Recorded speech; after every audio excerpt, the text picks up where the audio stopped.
harus taat aturan pemerintah, taat aturan Allah, taat Nabi, dan taat aturan ulil amri pemerintah. Kalau kita udah ngaji berarti semua harus kita taati, baik hal-hal yang kecil, penggunaan kendaraan bermotor di jalan, yang kita harus menggunakan helm, ini ketaatan terhadap aturan pemerintah. Itulah membedakan orang yang sudah ngaji dengan yang belum ngaji. Ini yang kita, kemudian juga kita juga harus melihat, jangan nanti persoalan-persoalan kecil. Saya melihat manhaj salaf ini bukan suatu organisasi Islam, tapi kumpulan orang-orang yang memang betul sepakat menuntut ilmu agama menggunakan manhaj metode ini. Ya, kemudian kita juga jangan saling uhuwah. Kekuatan kita adalah persaudaraan, ikatan kita. Saya dulu di majelis-majelis yang lain juga demikian. Ini masuk kepada kegiatan intoleransi. Karena cikal bakal daripada radikalisme itu sendiri nanti adanya dimulai dari awal intoleransi. Adanya intoleransi, tidak bertoleransi terhadap umat agama yang lain ataupun dalam secara internal agama Islam itu sendiri.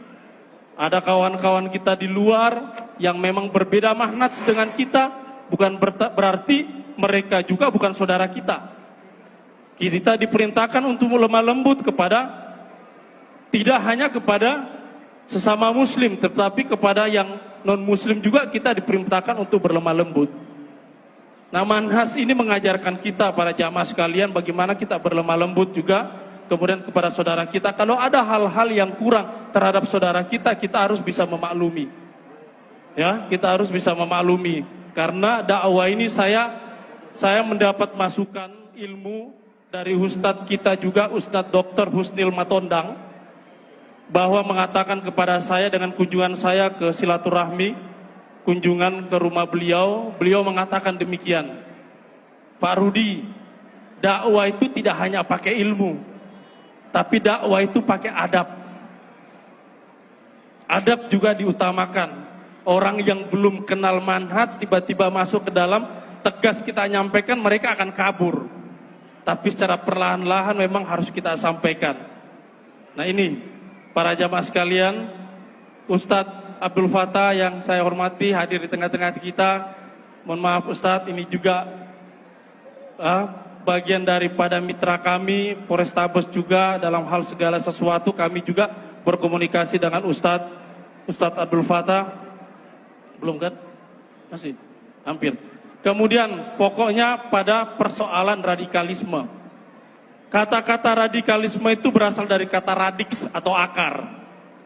Akar yaitu sesuatu yang mendasar. Ada seseorang ingin melakukan suatu perubahan dengan cepat yang mendasar. Kata radix ini mungkin kita selalu mendengar, tapi apa sih arti radikalisme itu? Kalau dari luar dan Indonesia juga sudah mempatenkan dalam Kamus Besar Bahasa Indonesia edisi kelima bahwa radikalisme itu adalah sesuatu perubahan mendasar yang diiringi dengan kekerasan. Perubahan itu tidak diiringi dengan kekerasan itu belum masuk kategori sesuatu yang membahayakan.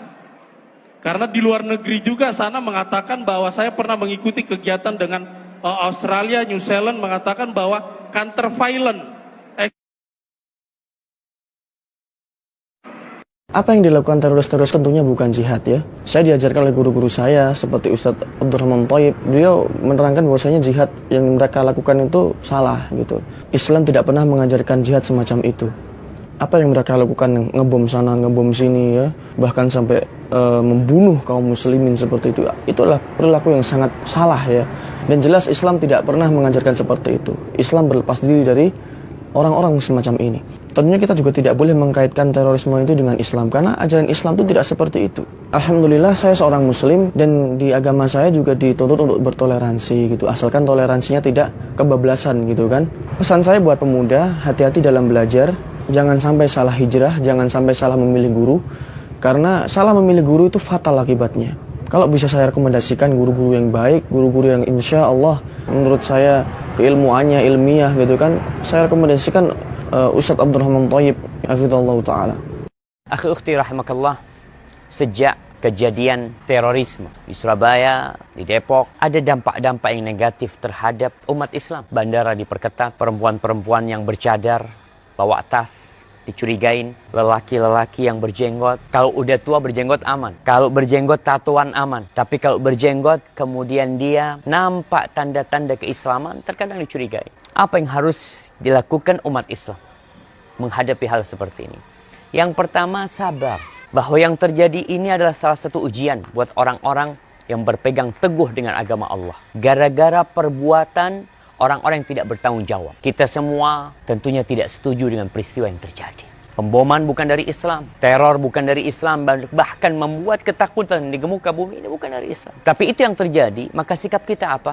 Yang pertama tadi, sabar menghadapi hal itu. Ketika ditanya, diintegrasi, diberhentikan, maka hendaklah seorang muslim untuk kooperatif. Ana pernah mengalami kejadian ketika tahun 2011, WTC.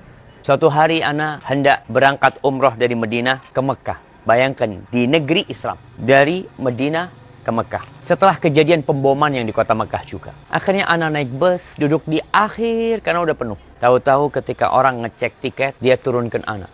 Anta inzil, kau turun. Ana turun. Ternyata di situ ada seorang intel yang mulai bertanya macam-macam kepada Ana. Mau kemana, mau ngapain. Ana heran, satu bus penuh. Semuanya jenggotan. Ya hampir semuanya lah. Kenapa Ana yang diturunkan? Ternyata Ana yang muda yang berjenggotan. Yang tua tidak diturunkan. Maka sabar, ngobrol sama mereka, apa adanya, kooperatif dan sabar. Kemudian bagi perempuan-perempuan yang bercadar, kalau merasa tidak nyaman, jangan suka keluar rumah, kecuali terpaksa.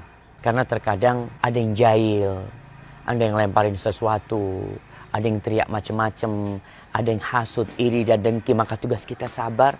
Dan kata Allah kepada para wanita, waqarna fi buyutikunna, tinggal di rumah kalian. Kalau cadar bermasalah, maka bisa diganti dengan masker mungkin untuk sementara waktu.